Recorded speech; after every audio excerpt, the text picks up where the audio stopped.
안녕하세요. 마틸다입니다. 오늘도 이어서 악령과 싸우는 자 구마사제 읽어드리겠습니다. 4장 주님은 왜 이것을 허락하신 걸까요? 저희를 유혹에 빠지지 않게 하시고 악에서 구하소서. 악이 기승을 부리는 것처럼 보입니다. 텔레비전을 켜서 세상에 어떤 일이 일어나고 있는지 보기만 해도 이런 생각이 듭니다. 선은 산들 바람처럼 겸손하지만 악은 울리는 나팔과 같습니다. 악은 신비이며 우리 그리스도인들은 이 신비와 매일 마주하도록 부르심 받았습니다. 악마가 어떤 사람을 괴롭히고 사로잡으려 들기만 하면 그때부터 그 사람은 악마에게 시달리게 된다는 점은 참으로 이해하기 어려운 일입니다. 물론 하느님이 정하신 한계를 악마가 넘을 수 없을 테지요. 그렇다고 할지라도 오늘날 이 세상에서는 악마의 활동만 더욱 두드러지게 나타나고 있습니다. 악마는 사람들을 괴롭히고 사로잡으려 들면서 인간에게 위세를 부립니다. 악마에게 사로잡히게 되면 악은 물리적 형태를 가지며 만질 수도 있게 됩니다.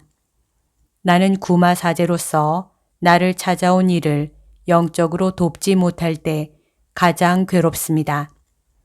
이들은 나에게 이렇게 묻습니다. 주님은 왜 이것을 허락하신 걸까요? 전능하신 하느님이 사탄보다 더 위대하시다면 도대체 왜 이 고통이 끝나지 않는 걸까요? 사실 조금만 고민해 보면 가장 간단한 문제부터 풀리지 않는 의문입니다. 나는 미사가 가지는 무한한 가치를 잘 알고 있습니다. 토마스 아퀴나스 성인은 미사에 대해서 이렇게 말했습니다. 그리스도의 성혈 한 방울로도 온 세상을 구할 수 있습니다. 나는 이 말에 전적으로 동의합니다. 그렇다면 여기서 의문이 생길 수 있습니다. 그것은 미사만 드려도 악마에게 고통받는 사람들을 고통에서 해방시킬 수 있지 않을까요? 하는 의문입니다. 나는 이에 대해 아모르트 신부님에게 물어본 적이 있습니다. 바몬테 신부님과도 논의를 했지요. 다른 신부님들, 동료, 구마사제들과도 많은 이야기를 나눴습니다. 하지만 이 질문에 대한 답은 우리는 그 답을 알 수가 없다는 것입니다. 하느님은 당신의 창조물들에게 선한 것만을 주고 싶어 하시는 분입니다. 하지만 그분은 우리에게 선택할 수 있는 자유와 그에 대한 책임을 주셨습니다. 그래서 우리는 스스로 악에 접근하다가 불타버릴 수도 있습니다. 이는 하느님이 허락하신 바입니다. 이미 여러 번 말했지만 악마는 인간의 몸을 소유할 수는 있어도 영혼은 소유할 수 없습니다. 인간이 스스로 자신의 영혼을 내어주지 않는다면 말입니다. 욥기에서 우리는 극심한 불행에 시달리는 한 의로운 사람의 이야기를 볼 수 있습니다. 이때에도 주님은 당신의 종 욥의 믿음이 시험받는 것을 허락하셨습니다. 데르민 신부님은 욥기가 악마에게 사로잡히거나 악마에게 괴롭힘 받는 사람들이 고난과 기도를 통해 더욱더 성스러워지는 모습을 보여준다고 했습니다. 고통 중에 더욱더 부단하고 간절하게 성사를 드림으로써 하느님과 더 친밀해지기 때문입니다.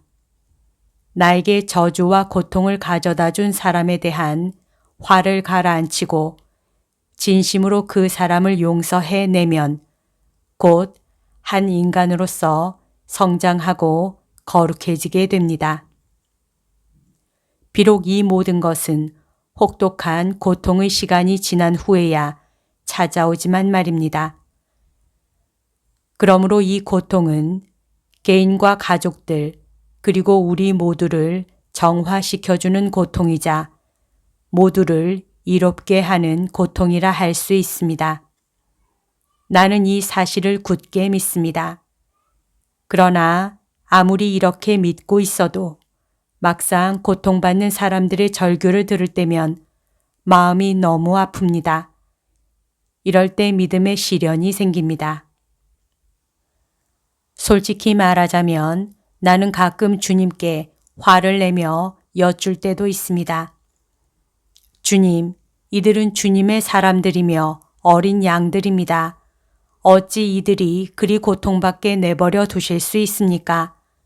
어찌 이들을 해방시켜 주시지 않으십니까? 때로는 주님께 이렇게 외치기도 합니다. 주님, 이제 더는 기적을 행하실 수 없으신 겁니까? 아모르트 신부님은 말했습니다. 악마와의 싸움은 참 끈질깁니다. 또 패배할 수도 있는 싸움이지요. 우리 구마 사제들은 그 싸움의 최전선에 있는 사람들입니다. 그러나 부마된 사람들 역시 우리와 함께 싸우고 있다는 것을 잊지 마세요.